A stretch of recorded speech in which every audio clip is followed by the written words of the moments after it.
ಚಿಕ್ಕ ವಯಸ್ಸಿನಲ್ಲೇ ಒಂದು ದೊಡ್ಡ ಅವಾರ್ಡ್ ಬಂತು. ಅದು ಬಂದ ಸುಮಾರಿನಲ್ಲಿ ಏನನ್ನಿಸ್ತು, ಅದು ಉದಾರೀಕರಣದ ಇನ್ನೊಂದು ಮಜಲು. ಅದು ಒಂದು ವ್ಯಾಪಾರವೇನೇನೆ.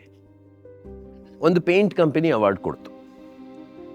ಅಯ್ಯೋ ದೇವ್ರೆ, ಇವ್ರುಗಳು ಯಾರಪ್ಪ? ನಾವು ಅಂದರೆ ಅವಾರ್ಡ್ ಕೊಡೋದು ಯಾತಕ್ಕೆ ಅಂತ ಹೇಳಿದ್ರೆ, ಮುಂದಿನ ಪ್ರಾಜೆಕ್ಟ್ಗಳಲ್ಲಿ ನಮ್ಮನ್ನು ಪ್ರಮೋಟ್ ಮಾಡಿ. ಟಾಯ್ಲೆಟ್ ಕಂಪನಿಗಳು ಅವಾರ್ಡ್ ಕೊಡುತ್ತವೆ ಅಲ್ವಾ? ಇಷ್ಟು ಹೊಲಸಾಗಿದೆ. ಅವ್ರ ಸರ್ಗೆ ಗೊತ್ತಿರುತ್ತೆ. ಆಯ್ತಾ? ಈ ವೃತ್ತಿಯಲ್ಲಿ ಒಂದು ಸ್ವಲ್ಪ ಪ್ರತಿಭೆ ಇರಬೇಕು, ಉಳಿದಿದ್ದೆಲ್ಲ ರಾಜಕೀಯ. ಸಾಹಿತ್ಯದಲ್ಲೂ ಅಷ್ಟೇನೇನೆ, ನಿಮಗೆ ಗೊತ್ತಿದೆ ಅಲ್ವಾ? ಪ್ರತಿಭೆ ಇರಬೇಕು, ಅದಿಲ್ಲದೆ ಏನು ಜರಗಲ್ಲ. ಆದರೆ ಒಂದು ಕೆಲ ಕಾಲ ಹೆಸರು ಮಾಡಿದ್ಮೇಲೆ ನೀವು ಬರೀ ರಾಜಕೀಯ ಮಾಡ್ಕೊಂಡಿರ್ತೀರಿ. ದೊಡ್ಡ ದೊಡ್ಡ ಲೇಖಕರು ಮಾಡಿರೋದೇ ಇದೆ. ನಿಮ್ಮ ಬರಹಗಳಲ್ಲಿ ಚರಿತ್ರೆ ಕಟ್ಟಿಕೊಡುವಂತ ಒಂದು ಕೆಲಸ ಆಗಿದೆ. ಹೌದು. ಚರಿತ್ರೆ ಕಟ್ಟಿಕೊಡುವಾಗ ನೀವು ಮೂಲ ದಾಖಲೆಗಳನ್ನ ಇಟ್ಕೊಂಡು ಚರಿತ್ರೆ ಇಲ್ಲ,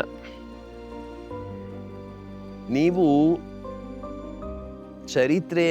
ಚರಿತ್ರೆಯನ್ನು ಪೂರ್ತಿ ಬದ್ಧವಾಗಿ ಅದ್ರ ಪ್ರಕಾರವೇ ಇಸವಿ ತೇದಿ ಇವುಗಳ ಮೂಲಕ ಹೇಳ್ಕೊಂಡು ಹೋದ್ರೆ ಅದು ವರದಿ ಆಗತ್ತೆ ಹೊರತು ಕತೆ ಆಗೋದಿಲ್ಲ. ನನಗೆ ಚರಿತ್ರೆ ಬೇಕು.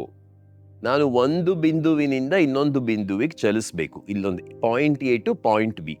ನಾನು ಅದನ್ನ ನೇರವಾಗಿ ಬೇಕಾದರೂ ಹೋಗ್ಬಹುದು, ಅಡ್ಡಾದಿಡ್ಡಿಯಬೇಕು. ಕತೆ ಜರುಗೋದು ಈ ಅಡ್ಡಾದಿಡ್ಡಿತನದಲ್ಲಿ.